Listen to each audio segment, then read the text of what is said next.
We have to talk about Wrexham. We are 5 years on from that historic takeover from Ryan Reynolds and Rob McElhenney. And now, Wrexham are potentially fighting for a spot in the Premier League. Back-to-back promotions, Marks. Incredible stuff. And Phil Parkinson is leading his side potentially to the Premier League, the land of milk and honey. And this is a Wrexham side that are very, very special. And we've seen it in cup competitions, beating Nottingham Forest, taking Chelsea to the brink. I'm very excited to see what this side can do. And luckily, we are joined by a Wrexham fan, Andrew, from the Fearless in Devotion podcast. He's in St. Lucia, Kweku. Like he's called all the way in from St. Lucia. How the other half live, eh? Let's talk to Andrew. Andrew, how are you? I'm good. I'm still on a bit of a high from Saturday. I know it's a defeat, but it's one of those glorious defeats. And I think there's defining moments of a club, especially one who's trying to do as much as we are in such a short space of time. And I wonder if that is one of them. In terms of Wrexham and where they're at in the league, are you a team that are ready for the Premier League right now, or do you think there needs to be some additions made before you're ready to make that step? I think the squad is strong. It's got a lot of depth in the key positions. Off the pitch, it's a different story. We still don't really have a training ground. We've only got a three-sided ground. You would sort of say maybe we're not Premier League ready off the pitch, but on the field, I can't praise Parky enough. In terms of the improvements that are needed, you talked about the stadium and the fact that it might not be to capacity yet or to the standard of top Premier League sides. But what do you need to change on the pitch to be able to cope with the rigours of the Premier League if you do get promoted this season? I think you can't move away from what's made us quite successful, and that is Phil Parkinson's up and direct style. We've got players who really fit that mould, and I wouldn't really want to go away from that, because at the end of the day, if we got to the Premier League, it would be 4 promotions in a row, which is unheard of. You've got to keep the core of what's made us successful. But what Parky has managed to do is he's managed to get better players in every time we've gone up to play the same sort of role. He will get the players in who, A, fit the system, but also fit the personality of Wrexham, which is, no big time Charlies. Everyone works for each other. And it's a community club that still sort of talk a lot with the fans. We don't want to move away from that. Is that quite hard to maintain that community feel around the club when there's been a revolving door when it comes to transfers? Players in, players out. There's not been too much consistency when it comes to the squad. How difficult has it been to maintain that feeling of unity and that thread that runs through the fans all the way through to the players on the pitch? It was really hard at the start of this season. Just because it was a brand new team. So I didn't, you don't have any sort of alliances with these guys. I think now we're starting to see that Parky's managed to do it again, and he's managed to foster another great team. And I think a game like Chelsea is where you really, as a fan, you can really sort of say, yes, I now identify with the likes of Callum Doyle, with Lewis O'Brien, with the people who really put in the hard work for me. I can sort of say, yeah, they're my guys now. A game like Chelsea can just underline how good this new team can be.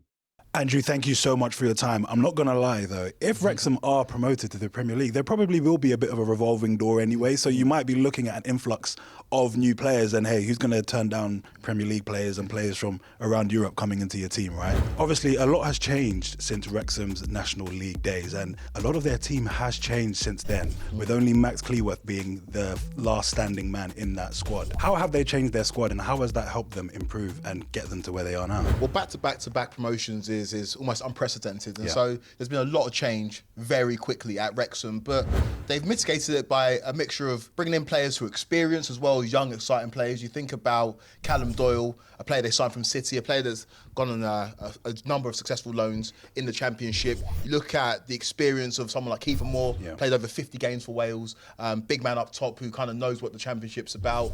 And you look at Ben Sheaf, who they signed from Coventry. So it's been a range of different signings, but they've had to be considered in the transfer market. And we know they've had to pay big wages and very big wages for the Championship, but they're backed by the millions. And so if you've got the money, you've got to spend it. And so far, so good for Wrexham, who are in contention to be promoted to the Premier League. Since the turn of the year, they've been in incredible form, and it was 4 wins out of 5 going into that game against Chelsea. And so it's a Wrexham team that are full of confidence, play football the right way. And the main person we've got to focus on is Callum Doyle, right? He's a superstar, and he's a player that made a big difference in that game against Chelsea.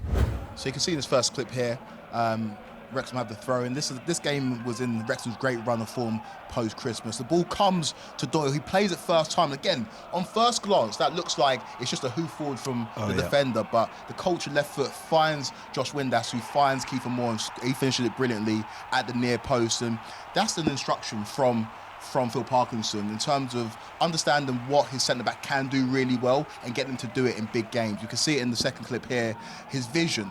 This long ball doesn't come to anything, but the fact that he's always looking for the runner, again, Kiefer Moore making the run off the defender in the game against Ipswich, doesn't lead to anything, but again, it relieves pressure and it also gets his team up the pitch. You know, these are obviously not just random balls as well. They're obviously very well thought out, and he was the highest volume distributor in that game on the pitch, basically.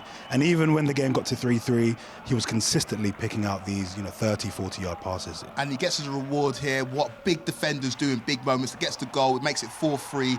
The game eventually ended 5-3, but that was a huge goal for Wrexham against Ipswich, who were flying high at the time. And he's a player and a defender that can do a bit of everything. You expect that, right? He came from Man City's academy. Oh, yeah.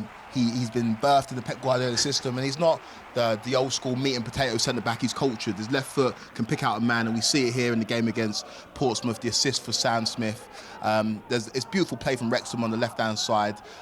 They eventually get a little bit of luck as the ball does fall to them in a fortuitous area, but you can see him on the edge of the picture here. If we just stop it here, he's looking forward, and he knows he's got pictures in his mind. He sees the ball at the back post to Sam Smith, and Sam Smith finished it brilliantly, header, and that's exactly what you get when you've got a centre-back who can do a bit of everything, not just the tackling and not just the positioning, but also on the ball. He's a very good player. You can tell that he's come from a well-established Premier League academy. So if Wrexham were to make it to the Premier League, if, yeah.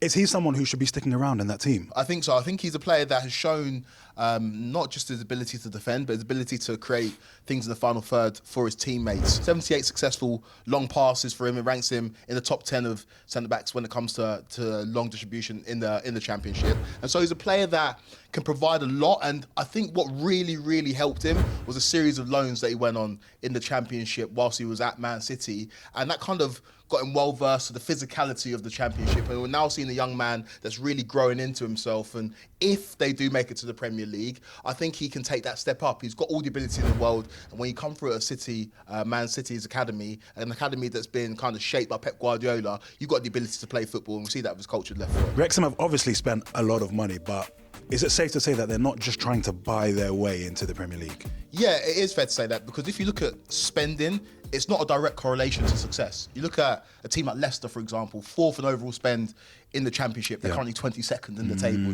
They look like they're going down. If you look at a team like Norwich as well, 8th in overall spend, currently 17th in the table. And if you look at Wrexham spending, yes, they spent a lot of money. That's been documented, not just in terms of transfer fees, but also wages. But if you look at them off the pitch, they offer things that other teams in the division don't. We know about how famous their owners are. We know about the story, the documentary.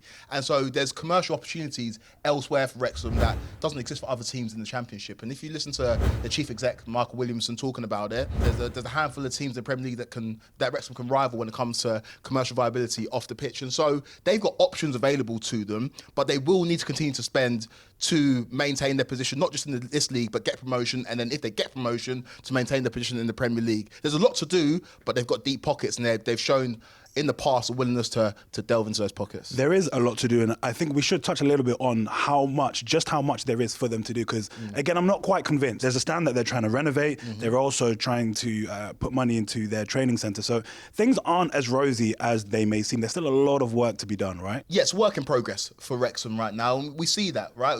You know, they're working on their full stand, the cop stand, and there's work to do in terms of training ground as well. But this is a club that has big ambitions. And when you look at the value of the club, when it was bought, they bought the club for £2 million. The club is reportedly worth £350 million right now. And so they see this as an opportunity, and the opportunity only grows if you become a Premier League club. The opportunity grows even further if you sustain yourself in the Premier League. So they will have to put their hands in their pockets, but this is a long-term project. There's an opportunity to cash out, but why would you when it's going so well right now, and the fans are on board, there's a narrative building, and there's a lot of momentum building behind Wrexham right now. So I can understand why there is some scepticism, but overall, since they've come in, they've done an incredible job. The way we're talking about Wrexham is we're almost trying to put them in that kind of same area as a Man City, who have, built their club and are very established.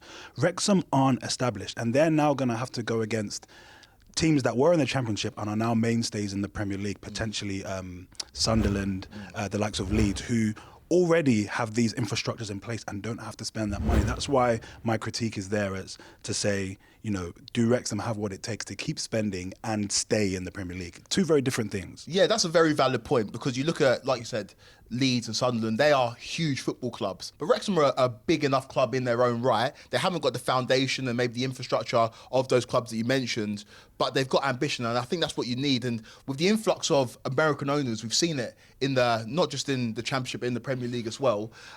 They clearly see something, and they saw Wrexham as an opportunity to take a non-league team and see how far they can go. Right now, they're on the precipice, they're on the brink. I want to mention a few names. Go on.